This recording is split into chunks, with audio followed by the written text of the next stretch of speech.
नमस्कार, लोकस्वर में आपका स्वागत है। मैं हूं प्रियंका। खबरों में आगे बढ़ेंगे, मगर उससे पहले सुर्खियों पर एक नजर।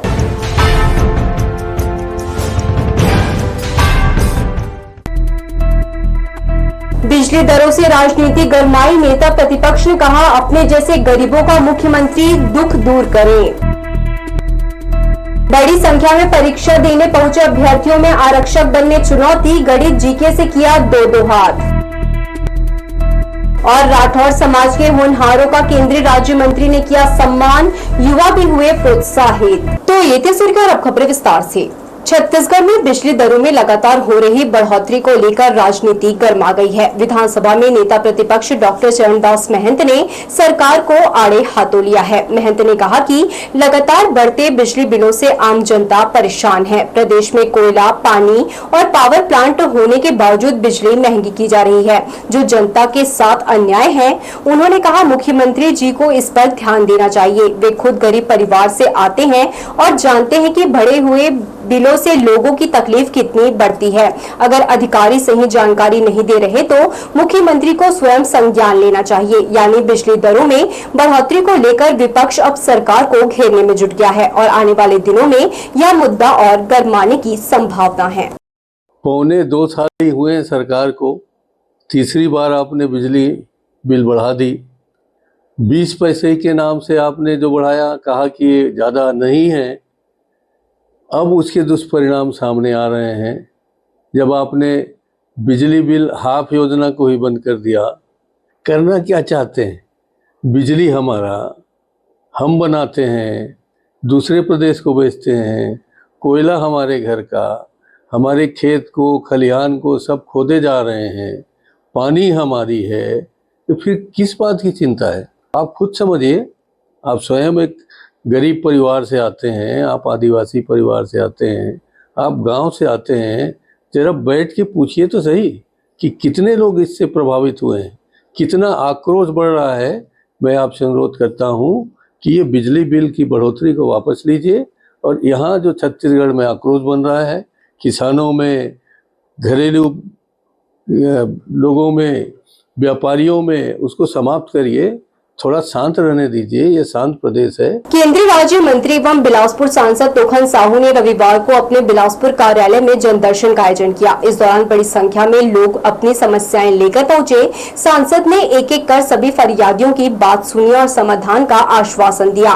सांसद तोखन साहू केंद्रीय मंत्री पद की जिम्मेदारियों के कारण अक्सर बाहरी राज्यों के दौरे पर रहते हैं। इस वजह से उनका संसदीय क्षेत्र में उपस्थित होना कम हो पाता है, लेकिन रविवार को अवकाश के उन्होंने समय निकालकर अपने क्षेत्र के नागरिकों से रूबरू होने का निर्णय लिया। जनदर्शन में पहुंचे लोगों ने बिजली, पानी, सड़क, स्वास्थ्य सुविधाओं और प्रशासनिक दिक्कतों से संबंधित अपनी समस्याएं सांसद के सामने रखी। कुछ लोगों ने व्यक्तिगत स्तर की परेशानियां भी बताई, जिन पर मंत्री ने गंभीरता से चर्चा की। सांसद साहू ने लोगों को भरोसा दिलाया कि उनकी समस्याओं का प्राथमिकता से निराकरण किया जाएगा। उन्होंने अधिकारियों से भी कहा कि आमजन की समस्याओं को समय पर हल करने में किसी प्रकार की लापरवाही न बरती जाए। जनदर्शन में शामिल लोगों ने सांसद के इस कदम का स्वागत किया और कहा कि नियमित रूप से इस तरह का कार्यक्रम होने से आम जनता की आवाज सीधे उनके प्रतिनिधि तक पहुंचती है। कार्यक्रम के दौरान वातावरण पूरी तरह से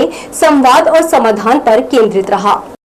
हड़ताल के दिन बढ़ने के साथ एनएचएम कर्मचारियों का हौसला भी बढ़ता जा रहा है। 5 मांगों में नियमित करना प्रमुख है, जिस पर शासन से बात करने का उन्हें विश्वास है। रविवार को 28वें दिन भी वे धरना स्थल पर डटे रहे।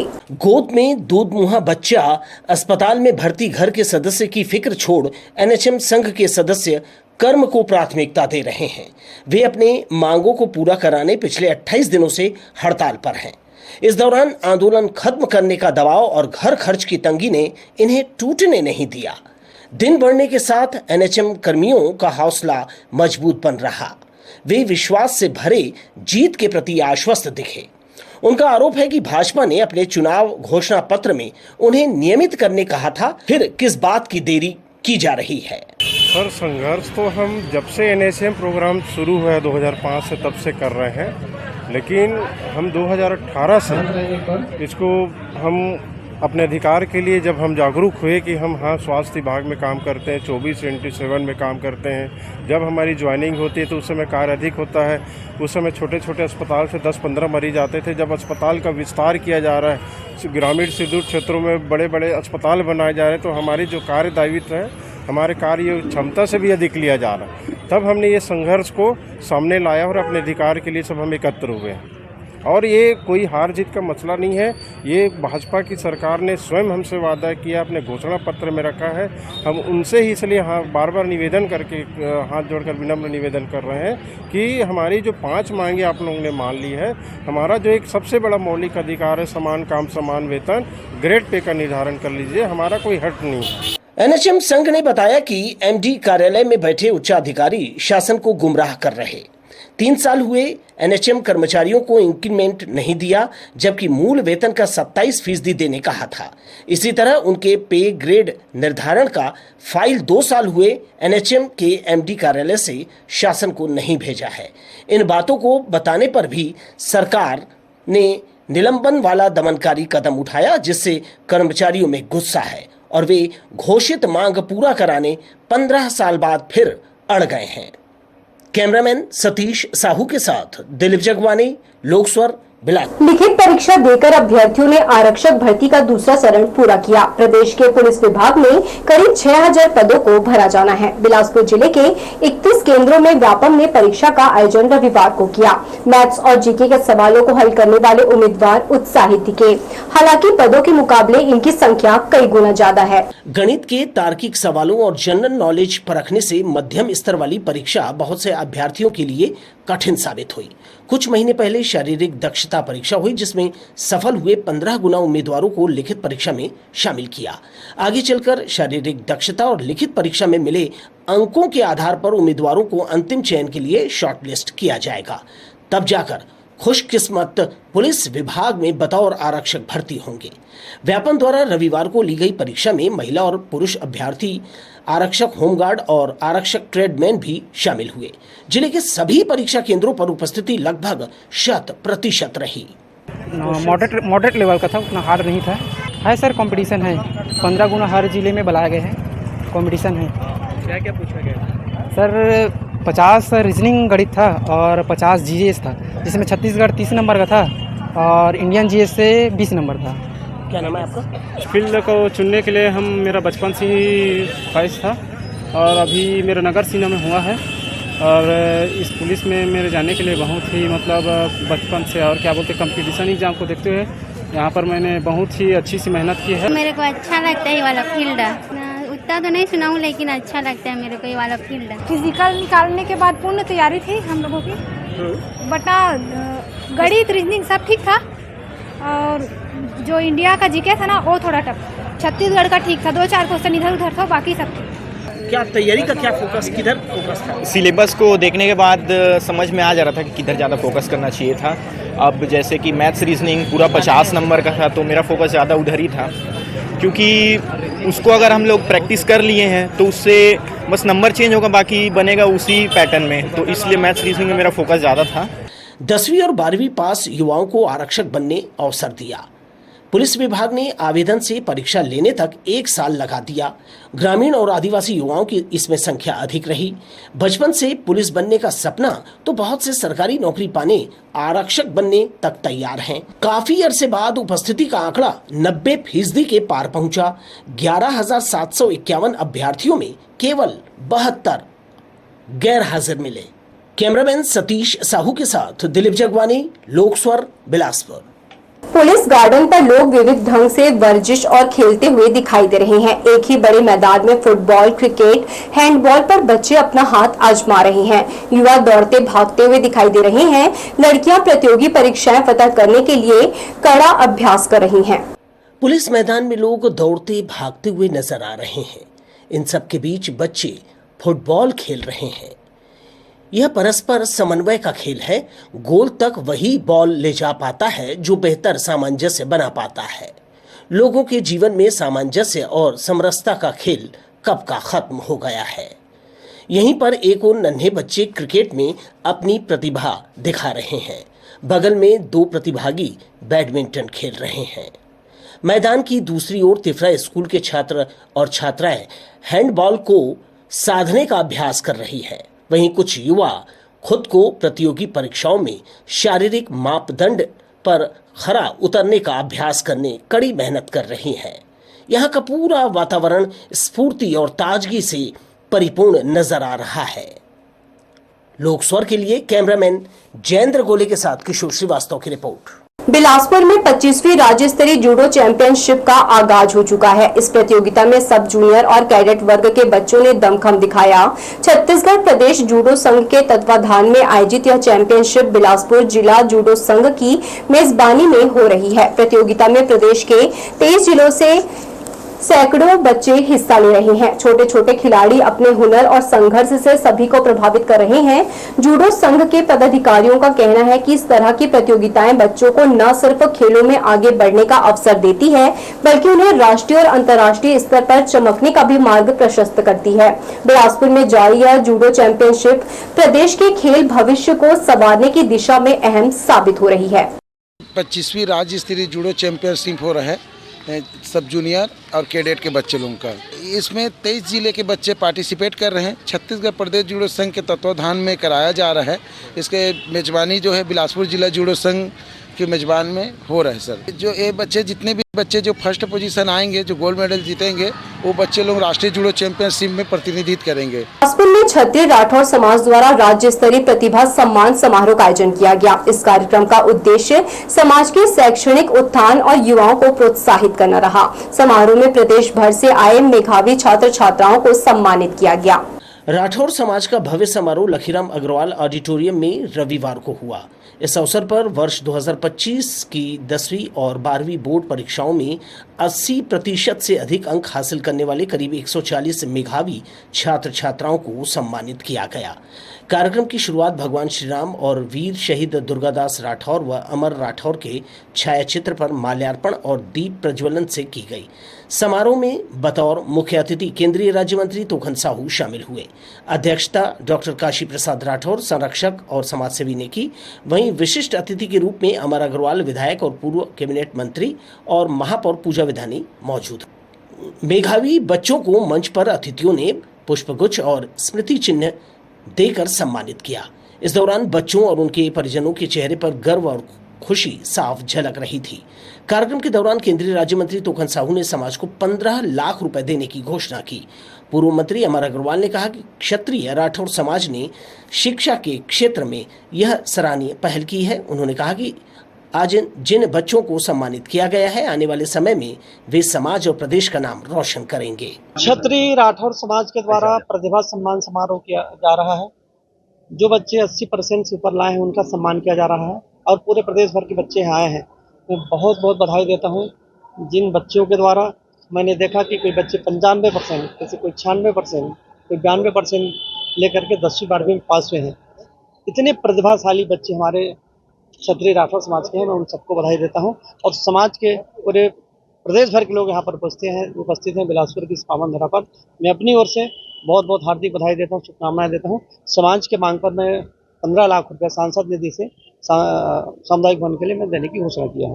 एक और आज अगर हम दूसरे देशों को देखें, कोई क्रिश्चियनिटी के नाम से देश है, कोई इस्लामिक देश कहलाते हैं, उनमें भी थोड़ा सा मानने वाले अलग अलग लोग। क्रिश्चियन में कैथोलिक है, प्रोटेस्टेंट है, इस्लाम में भी शिया है, सुन्नी है।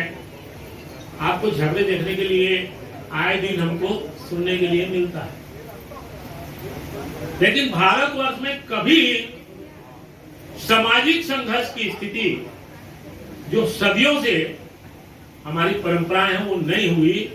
उसका श्रेय अगर किसी को जाता है तो ये भारतवर्ष की सामाजिक व्यवस्थाओं को जाता है कि उसके अतिथियों ने अपने संबोधन में कहा कि इस तरह के सम्मान समारोह से न सिर्फ विद्यार्थियों को नई ऊर्जा और प्रेरणा मिलती है, बल्कि वे समाज और अपनी जड़ों से भी जुड़ते हैं। समाज के पदाधिकारियों ने बताया कि हर साल ऐसे प्रतिभाशाली बच्चों को सम्मानित किया जाता है। इस बार 140 से ज्यादा बच्चों को सम्मान मिला है। साथ ही आगे खेल और अन्य क्षेत्रों में भी मेधावी युवाओं को प्रोत्साहित करने की योजना बनाई जा रही है। समाज में जो प्रतिभाशाली छात्र छात्राएं हैं, जिनका 80% से ऊपर आया हुआ है, उनको सम्मानित करके किसी भी प्रतिभा को आप यदि सम्मान करेंगे तो उनका ऊर्जा भी बढ़ता है, प्रेरणा भी मिलती है और वो शिक्षा के क्षेत्र में और अग्रसर होने का प्रयास करते हैं। तो इसी भावना को ध्यान में रखते हुए हम हमारे समाज के जितने भी छात्र छात्राएं हैं उसको सम्मानित कर रहे हैं। और इसके पीछे एक उद्देश्य और भी होता है कि हमारी जो प्रतिभा है वो हमारी समाज को भी समझे, समाज को जाने। जिस समाज ने उनको इतना आदर दिया, जिस समाज उसको इतना सम्मान कर रहे हैं, तो उस समाज से जब तक उनके मन में प्रेम नहीं होगा तो कैसे बनेगा। तो ये इससे एक प्रेम पैदा करने का बहुत अच्छा एक माध्यम है। आज हम अपने बच्चों को जो 10वीं और 12वीं क्लास में 80% से ऊपर अंक हासिल किए हैं, उनको प्रोत्साहित करने के लिए हमने ये कार्यक्रम आयोजित किया है। हम लगभग 130 से 140 बच्चों को जो आज हमारे बीच में उपस्थित हैं उनको सम्मानित कर रहे हैं। हमारे लिए बड़े गर्व का विषय है कि हमको मंत्री जी के द्वारा ही हमको ज़मीन दिया गया था, उसमें हमको 15 लाख रुपए मंत्री जी के द्वारा बोला गया है। और हमारे बाउंड्री वाल की आवश्यकता थी, बाउंड्री वाल के भी हमारे महापौर महोदया ने बोले हैं और हमको केंद्रीय मंत्री जी बोली दिए। बाकी हाँ, पूर्व में सुशांत शुक्ला जी ने भी हमको 25 लाख दिया हुआ था। यह राज्य स्तरीय प्रतिभा सम्मान समारोह न सिर्फ विद्यार्थियों के उत्साह और आत्मविश्वास को बढ़ाने वाला रहा, बल्कि समाज को यह संदेश भी दिया कि शिक्षा ही भविष्य की असली ताकत है। लोकस्वर के लिए भूपेंद्र राठौर की रिपोर्ट। रायपुर में सोशल मीडिया पर वायरल हुए न्यूड पार्टी के पोस्टर ने सनसनी फैला दी है। इंस्टाग्राम पर बने एक अकाउंट से जारी इस पोस्टर में युवाओं को पार्टी में शामिल होने का न्योता दिया गया, जिसके बाद पुलिस हरकत में आ गई है। वायरल पोस्टर में 21 सितंबर शनिवार को पार्टी का जिक्र किया गया है, लेकिन लोकेशन का कोई खुलासा नहीं है। इस पोस्टर में बिना कपड़ों के युवक युवतियों को दिखाया गया है। इतना ही नहीं, स्ट्रेंजर हाउस पार्टी का एक और पोस्टर भी सामने आया है, जिसे एक अपरिचित क्लब द्वारा आयोजित करने की बात कही जा रही है। इसमें युवाओं से अपनी शराब खुद लाने तक की अपील की गई थी। जैसे ही ये पोस्टर सोशल मीडिया पर वायरल हुआ, पुलिस अलर्ट हो गई। रायपुर एसपी ने साफ कहा कि इस तरह की अश्लील पार्टियों की अनुमति किसी भी हाल में नहीं दी जाएगी और आयोजकों पर कड़ी कार्यवाही होगी। वहीं एएसपी लखन पटले ने बयान जारी कर कहा कि ये किसी की शरारत है और फिलहाल संबंधित इंस्टाग्राम अकाउंट को बंद करा दिया गया है। सोशल मीडिया में न्यूड पार्टी का एक पोस्टर जारी हुआ है, किसी के द्वारा, किसी अज्ञात व्यक्ति के द्वारा जारी किया गया है। न ही उसमें किसी प्लेस का उल्लेख है, न ही कोई एड्रेस है। इसको पुलिस ने संज्ञान में लिया है कि इस प्रकार के कृत्य किसके द्वारा किया जा रहा है। पुलिस इस पर कठोर कार्रवाई करेगी। पुलिस के संज्ञान में है ये मामला और ऐसा लगता है कि किसी के द्वारा शरारत किया गया है। फिर भी पुलिस इसको सख्ती से कार्रवाई करके। सोशल मीडिया पर वायरल हुए इस पोस्टर ने जहां पुलिस की नींद उड़ा दी है, वहीं सामाजिक संगठनों ने भी कड़ा विरोध दर्ज कराया है। अब पुलिस की जांच में ये पता लगाया जा रहा है कि महज शरारत है या फिर इसके पीछे कोई बड़ा खेल। लोकस्वर के लिए भूपेंद्र राठौर की रिपोर्ट। बिलासपुर के भारती नगर स्थित मार ग्रेगोरियोस ऑर्थोडॉक्स चर्च में रविवार को ओणम महोत्सव का आयोजन हुआ। मलयाली समुदाय के लोग बड़ी संख्या में जुटे और परंपरा व उमंग के बीच उत्सव मनाया। रविवार की सुबह से ही चर्च का माहौल ओणम के रंगों से सराबोर दिखा। पारंपरिक मलयाली परिधानों में सजे लोग जैसे अपनी संस्कृति को जीवंत कर रहे थे। समारोह की शुरुआत बच्चों के खेलों से हुई। दौड़, हंसी और तालियों की गूंज ने चर्च प्रांगण को उत्साह से भर दिया। छोटे बच्चों की खिलखिलाहट और युवाओं की उमंग ने उत्सव में नई ऊर्जा घोल दी। कार्यक्रम को संबोधित करते हुए फादर जॉन जेकब और सचिव अजय एलेक्स ने कहा कि ओणम का पर्व फसल की समृद्धि के साथ ही एक ऐसा अवसर है जब हर तबके और हर धर्म के लोग साझी खुशहाली और समुदाय की एकता के लिए मिलकर त्योहार मनाते हैं। ओणम का त्यौहार यहाँ पे मना रहे हैं, जो बहुत ही हर्षोल्लास के साथ मनाया जाता है। ये एक धर्म का या जाति का नहीं, ये हर एक धर्म, केरल के हर एक धर्म, चाहे वो हिंदू, मुस्लिम, सिख, ईसाई कोई भी हो, हर धर्म ये त्यौहार को मनाता है। ये एक प्रकार से एक हार्वेस्ट फेस्टिवल है, एक अनेकता में एकता का एक प्रतीक ये एक त्यौहार है। एक बहुत ही अद्भुत और उल्लास भरा त्यौहार है। इसे जाति भाव के बिना, भेदभाव के बिना, चाहे वो क्रिश्चियन हो, चाहे वो हिंदू हो, चाहे वो सिख हो, मुस्लिम हो, सब लोग एक साथ मिलकर बड़े ही हर्षोल्लास के साथ मनाया जाता है। और दुनिया के हर कोने कोने में भी जहाँ जहाँ मलयाली लोग रहते हैं, हर जगह ये ओणम का त्यौहार बड़े हर्षोल्लास से मनाया जाता है। ओणम 10 दिनों तक मनाया जाता है और इस अवसर पर लोग अपने अपने घरों में फूलों की सजावट और विभिन्न प्रकार के संस्कृति कार्यक्रम करते हैं। नौका दौड़ जो ओणम का विशेष करके इस त्यौहार में मनाई जाती है और लोग विशेष पारंपरिक भोजन जिसे ओणम सद्या कहते हैं, मिलकर बांटकर खाते हैं और ये सबके लिए खुशी का अवसर है। इस बीच पूरे वातावरण में अड़ा प्रदमन की मीठी सुगंध फैली हुई थी। यह पारंपरिक व्यंजन ओणम के उस भावना को भी दर्शाता है जो समृद्धि और अपनत्व के साथ जुड़ी है। कैमरा पर्सन सतीश साहू के साथ ए दिव्या, लोक स्वर, बिलासपुर। देश शिल्पी भगवान विश्वकर्मा की प्राण प्रतिष्ठा 17 सितंबर को धूमधाम के साथ कल कारखानों में की जाएगी। मूर्तिकारों ने भगवान विश्वकर्मा की प्रतिमाएं तैयार की हैं। जहां भी कल कौशल नवनिर्माण होता है, सभी जगह वे विराजेंगे। दूसरे दिन 18 सितंबर को भगवान विश्वकर्मा की प्रतिमाओं का विसर्जन कर दिया जाएगा।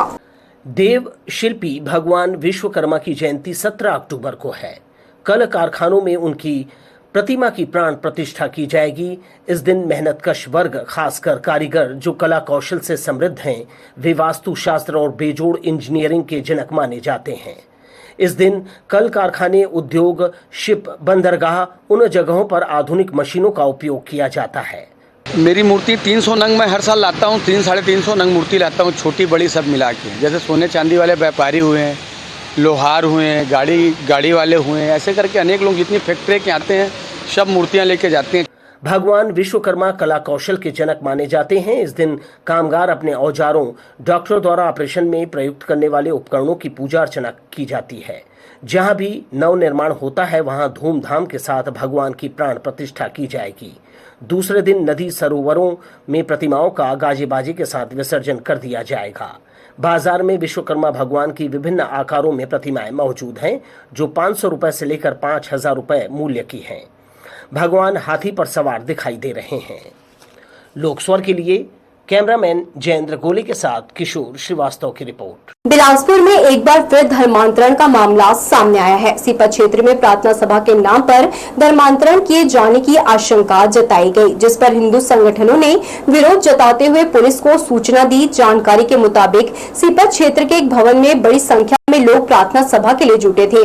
इसी दौरान हिंदू संगठनों को इसकी भनक लगी और वे मौके पर पहुंचे। आरोप है कि प्रार्थना सभा की आड़ में धर्मांतरण की कोशिश की जा रही थी। घटना की सूचना मिलते ही पुलिस भी मौके पर पहुंची और स्थिति को संभाला। हिंदू संगठनों ने इस मामले में कड़ी कार्यवाही की मांग की है। आक्रोशित कार्यकर्ताओं ने कहा कि इस तरह की गतिविधियां समाज में अशांति फैलाने वाली है। पुलिस ने मौके से पास्टर समेत 6 से ज्यादा लोगों को हिरासत में लिया है। मामले की जांच की जा रही है। सीपत में धर्मांतरण विवाद अब तूल पकड़ रहा है। पुलिस की जांच रिपोर्ट के बाद ही हकीकत सामने आ पाएगी। रायपुर में पुराने विवाद को लेकर हुए खूनी संघर्ष में पुलिस ने बड़ी कार्रवाई की है।